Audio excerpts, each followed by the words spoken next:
Um,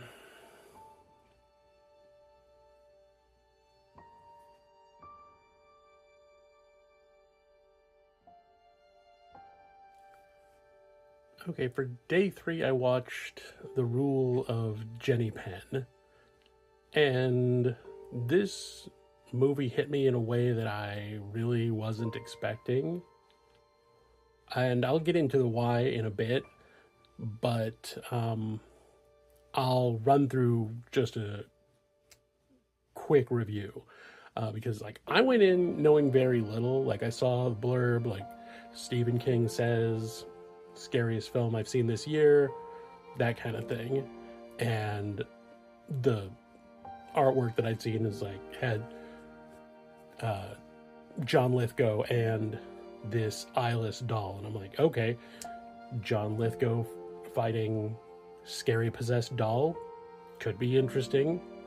And I put it on, and there's Jeffrey Rush. He's our protagonist, which by itself is a little odd, especially if you only know him from the Pirates of the Caribbean movies. But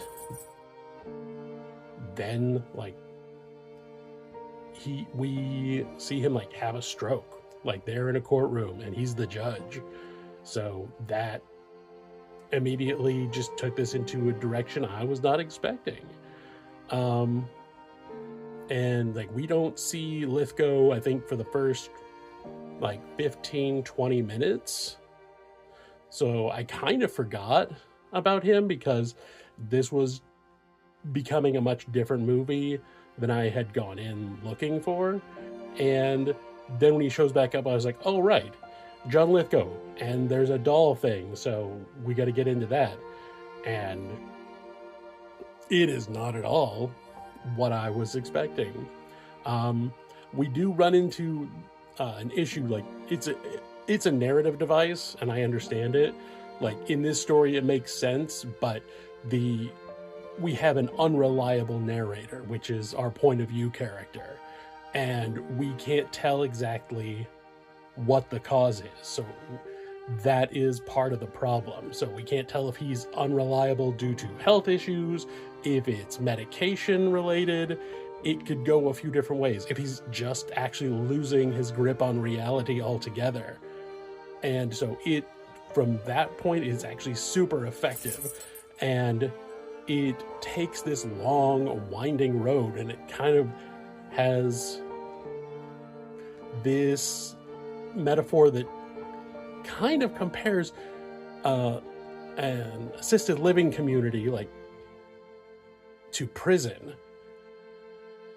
And I mean, I know people have made the joke that those places are kind of like the elderly prisons, but this movie takes that like almost 100% straight and just runs with it.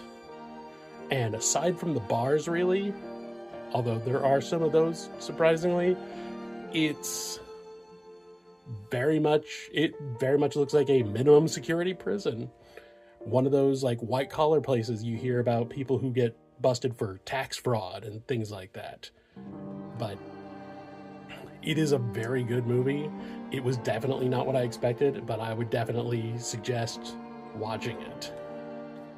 I know part of the reason why this movie got to me so much is like right at the jump where he has the stroke, it immediately took me back to something that happened a couple of years ago. And without getting too far into the weeds, it's as close as you can get to a stroke without actually having a stroke. And I recognized the symptoms immediately, and it sort of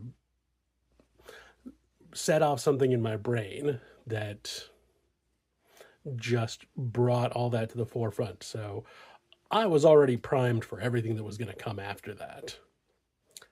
The other thing was my grandmother. She was in an assisted living community for a while. She had a lot of the characteristics that we see in different characters, and so it brought a lot of that to the fore as well.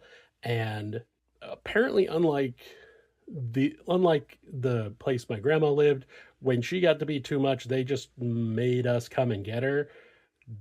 In this movie, they have elderly solitary confinement, which was a bizarre choice, but I mean, I understand thematically why they went there. But yeah, this movie is really good. It may have hit me a little bit harder than it may some people, but it's still a good watch. I would definitely suggest picking it up. If you've got AMC Plus or Shutter, you can watch it at either one of those. And I will be back tomorrow with the next one.